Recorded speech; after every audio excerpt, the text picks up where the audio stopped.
क्या सचमुच महाभारत युद्ध के दौरान भीम ने कर्ण को हरा दिया था? आखिर शक्तिशाली दानवीर कर्ण भीम से कैसे हार गए और भीम ने क्यों उनकी जान को बख्श दिया?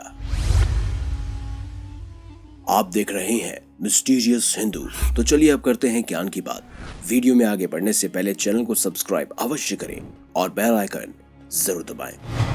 हमने महाभारत में कई बार ये पढ़ा है कि भीम और कर्ण के बीच कई बार युद्ध हुआ, जिसमें दानवीर कर्ण की विजय हुई और उन्होंने माता कुंती को दिए वचन अनुसार भीमसेन को छोड़ दिया था। लेकिन क्या आप जानते हैं कि उससे पहले भीम और कर्ण के बीच 2 बार युद्ध हुआ था, जिसमें कर्ण भीम से हार गए थे? जी हाँ, तो चलिए अब उसी दिन का वाक्य जानते हैं। महाभारत द्रोण पर्व में जयद्रथ वध पर्व के अंतर्गत 19वें अध्याय में संजय जब धृतराष्ट्र को युद्ध का वृत्तांत बता रहे थे, तब उस समय सबसे पहले हुए भीम और कर्ण के बीच जो युद्ध हुआ उसमें उन्होंने भीम को विजय बताया और उसके बाद जो दूसरा युद्ध हुआ उसमें कर्ण को विजय बताया। तो चलिए जानते हैं, और अगर आपके मन में भी कोई संदेह हो तो आप महाभारत के द्रोण पर्व से लेकर जयद्रथ पर्व के बीच अंतर्गत 19वें अध्याय को बारीकी से पढ़ सकते हैं। महाभारत का युद्ध बताते समय संजय धृतराष्ट्र से कहते हैं, राजन, अधिरथ पुत्र कर्ण का भयंकर शरीर सैकड़ों बाणों से व्याप्त था। वह किरणों से प्रकाशित होने वाले सूर्य के समान जान पड़ते हैं। उस रणभूमि में दोनों हाथों में बाण को लेते हुए धनुष पर रखते और खींचते और छोड़ते हुए कर्ण ने इस कार्य में कोई भी अंतर नहीं किया। उन्होंने भीम की तरफ कई सारे बाणों को छोड़ दिया। अब बताते हैं आपको भीम और कर्ण द्वारा एक दूसरे पर बाणों की वर्षा करना। महाभारत युद्ध के समय एक क्षण ऐसा भी आया जब भीम और दानवीर कर्ण एक दूसरे के आमने सामने थे। क्रोध से भरे हुए भीमसेन ने कर्ण की तरफ कई बाण छोड़े। अब आप कहेंगे कि भीमसेन तो गदा युद्ध या मल्ल युद्ध में माहिर थे, तो आखिर वो बाणों की वर्षा कैसे कर सकते हैं? दरअसल भीम का मुख्य अस्त्र वैसे गदा था, लेकिन वो बाणों और तलवारों को भी चलाना अच्छे से जानते थे। ऐसे में उनके और दानवीर कर्ण के बीच कई बार भयंकर युद्ध हुआ था। एकाएक सूर्यपुत्र कर्ण ने कई सारे बाणों की वर्षा भीम पर कर दी, लेकिन भीम ने इसकी बिल्कुल भी परवाह नहीं की और कर्ण पर धावा बोल दिया।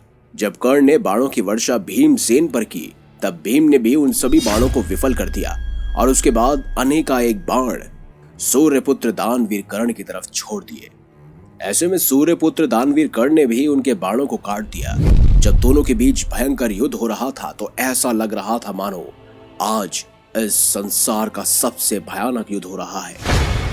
दोनों के बाणों को आपस में टकराता हुआ देख ऐसा प्रतीत हो रहा था कि जैसे आकाश में आग सी प्रकट हो रही है। फिर युद्ध के समय एक ऐसा क्षण भी आया जब कुंती कुमार भीमसेन के सारे अस्त्र शस्त्र नष्ट हो गए।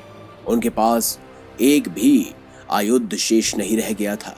कर्ण के द्वारा उन पर कई सारे आक्रमण होते रहे, लेकिन भीमसेन इतने शक्तिशाली थे कि वो आसपास के सैनिकों के हाथियों को मार रहे थे और अपने लिए एक सुरक्षा कवच बना रहे थे। लेकिन बार बार सूर्यपुत्र दानवीर कर्ण द्वारा उन सभी हाथियों के अंगों को नष्ट किया जा रहा था और वो उस युद्ध के अंदर प्रवेश कर रहे थे। ऐसे में सूर्यपुत्र दानवीर कर्ण ने निश्चय किया कि वह भीम के साथ मल्ल युद्ध करेंगे। दोनों के बीच मल्ल युद्ध प्रारंभ हुआ और आप यकीन नहीं मानेंगे, उस मल्ल युद्ध में कोई और नहीं बल्कि भीमसेन ही जीते थे। और ये दोस्तों हम नहीं कह रहे, अगर आप वेद व्यास की महाभारत का अध्ययन करेंगे तो आप जानेंगे कि द्रोण पर्व में 19वें अध्याय में संजय ने धृतराष्ट्र से युद्ध में पहले भीम की प्रशंसा की है और उसके बाद कर्ण की प्रशंसा। तो सबसे पहले युद्ध में भीम जीते थे और दूसरे युद्ध में कर्ण, और फिर दोनों के बीच एक खास संवाद हुआ। तो चलिए वह थोड़ा सा संवाद हम आपको बता देते हैं। कर्ण ने हंसते हुए भीमसेन से कहा, भीम, ये भूल मत कि मैं सूर्यपुत्र कर्ण हूँ। ये तो बस मैंने तुझे जीत का एक अवसर दिया है ताकि तेरे अंदर भी एक धैर्य बना रहे कि तू मुझसे जीत सकता है और उसके बाद तू अपनी प्रबल शक्ति के साथ मुझसे युद्ध करे, क्योंकि तेरी शक्ति मेरे सामने कुछ नहीं है। ऐसे में भीमसेन ने कर्ण का जवाब देते हुए कहा, हे सूतपुत्र, कितनी बार मुझसे रणभूमि में परास्त होने की इच्छा रखते हो। अभी तो तुम्हें मलयुद्ध में हराया है। अभी अगर चाहो तो बाणों की वर्षा कर तुम्हारे प्राण ले सकता हूँ। अभी चाहूं तो तुम्हारी छाती फाड़कर उसका लहू भी पी सकता हूँ। अभी चाहूं तो तुम्हारे अंग अंग को निकाल इस युद्ध भूमि के चारों तरफ फेंक सकता हूँ। मैंने बड़े बड़े मलयुद्धकारी कीचक का वध किया है। जरासंध के भी 2 टुकड़े कर उसे अलग अलग भागों में फेंका है। तू उनके सामने कुछ भी नहीं है। अर्जुन के लिए, सिर्फ और सिर्फ अपने अनुज के लिए मैं तुझे छोड़ रहा हूं, अन्यथा अपने इस गधा से ही तेरे सर को कुचलकर 10 भागों में कर देता। तो ये था पहली बार हुए युद्ध का असली परिणाम, जहां मल युद्ध में भीम द्वारा कर्ण की पराजय हुई।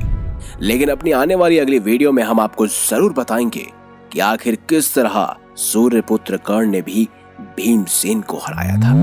अगर आपको हमारी ये खास जानकारी, ये वीडियो अच्छी लगी हो तो इस वीडियो को लाइक करें, हमारे चैनल को सब्सक्राइब करें और ज्यादा से ज्यादा शेयर भी करें। मिलेंगे अगली बार एक नई खास वीडियो के साथ। तब तक के लिए देखते रहिए संपूर्ण ज्ञान का केंद्र बिंदु मिस्टीरियस हिंदू।